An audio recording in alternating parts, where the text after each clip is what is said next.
दोस्तों, यह motivational story उस इंसान की है जिसने अपने बुलंद हौसले और दृढ़ संकल्प के कारण असंभव काम को संभव कर दिखाया। ये कहानी भारत के माउंटेन मैन कहे जाने वाले दशरथ मांझी की है, जिन्होंने अपने बुलंद हौसलों की बदौलत महज एक छेनी और हथौड़ी से पूरे पहाड़ को काटकर एक रास्ता बना दिया। दोस्तों, दशरथ मांझी एक ऐसा व्यक्तित्व है जिससे हमारे देश के करोड़ों युवाओं को प्रेरणा मिलती है। दशरथ मांझी जिस गांव में रहते थे, वहां से पास के कस्बे में जाने के लिए एक पूरे पहाड़ को पार करना पड़ता था तथा उस पहाड़ के पूरे चक्कर लगाने के बाद ही दूसरे तरफ पहुंचा जा सकता था। दशरथ मांझी के गांव लोगों की छोटी सी भी जरूरत इस पहाड़ को पार करने के बाद ही पूरी होती थी। एक दिन जब दशरथ मांझी पहाड़ी इलाके में अपना काम कर रहे थे और हर दिन की तरह उनकी पत्नी फाल्गुनी देवी उस दिन भी उन्हें जब दोपहर का खाना देने जा रही थी, तब दुर्भाग्यवश अचानक पैर फिसलने के कारण वह एक पहाड़ी दर्रे में जा गिरती है और तत्काल इलाज न मिलने के कारण उनकी मृत्यु हो जाती है। फाल्गुनी देवी की मौत का सबसे बड़ा कारण वह पहाड़ था जो दशरथ मांझी के गाँव और शहर के बीच दीवार बनकर खड़ा था। इसी पहाड़ के कारण फाल्गुनी देवी को अस्पताल ले जाने में ज्यादा समय लग गया और उनकी मृत्यु हो गई, क्योंकि गांव से शहर के जाने के लिए पूरे पहाड़ के चक्कर लगाने पड़ते थे।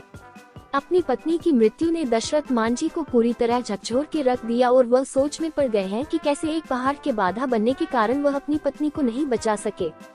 अपनी पत्नी की मृत्यु से जुड़ी इस दुखद घटना के बाद दशरथ मांझी ने एक फैसला लिया और इसी फैसले के कारण दुनिया भर के लोगों आज उन्हें माउंटेन मैन ऑफ इंडिया के नाम से जानते हैं।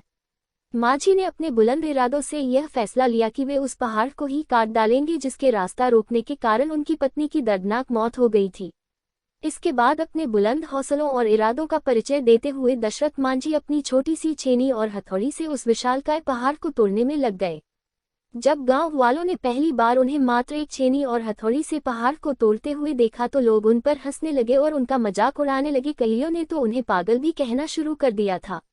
लोग कहते हैं कि ये अपने बीवी के मौत के सदमे से पागल हो गया है जो इतनी छोटी सी छेनी और हथौड़ी से विशालकाय पहाड़ को तोड़ने में लगा है। इन सब के बावजूद दशरथ मांझी अपने काम में जुटे रहे। इसी तरह दिन बीतते चले गए, कई महीने गुजर, कई मौसम आए और चले गए। अब तो साल भी बीतने लगे थे। क्या गर्मी, क्या बरसात और क्या ठंड, इन सब की न परवाह करते हुए दशरथ मांझी सिर्फ अपने लक्ष्य को हासिल करने के लिए कठिन परिश्रम करते रहे। उनका बस एक ही लक्ष्य था, उस पहाड़ को काटकर रास्ता बना देना, ताकि जो उनके साथ हुआ वह फिर किसी और गांव सदस्य के साथ न हो। अपने दृढ़ संकल्प और बुलंद इरादों का परिचय देते हुए लगातार 22 साल की कठिन परिश्रम और मेहनत के बाद पहाड़ में 360 फुट लंबा, 25 फीट गहरा, 30 फीट चौड़ा रास्ता दशरथ मांझी रोड बनाने में कामयाब हुए। दशरथ मांझी द्वारा दशरथ मांझी रोड बनाए गए इस रास्ते के कारण गया के अन्नी से वजीरगंज दूरी मात्र 15 किलोमीटर रह गई। जो पहले पहाड़ को चक्कर लगाकर जाने के बाद 80 किलोमीटर की दूरी पड़ती थी, वह मात्र 3 किलोमीटर की ही रह गई। दशरथ मांझी के इस फैसले का पहले तो मजाक उड़ाया गया, पर उनके इस प्रयास ने जालौर के लोगों के जीवन को सरल बना दिया। दशरथ मांझी जी का जीवन उन लाखों छात्रों के लिए मिसाल है जो आज के इस कठिन दौर में सरकारी नौकरी की चेष्टा करते हैं। जिस प्रकार दशरथ मांझी को पहाड़ काटने में 22 साल लग गए, फिर भी उन्होंने कभी हार नहीं मानी और बिना निराश हुए अपने लक्ष्य को पाने के लिए दृढ़ संकल्प के साथ कड़ी मेहनत की अंत में सफलता प्राप्त की। ठीक उसी प्रकार युवा कभी हार न माने और निराश ना हो सकता है आपको भी समय लगे, पर आपको भी सफलता जरूर मिलेगी और वह एक शानदार पल होगा।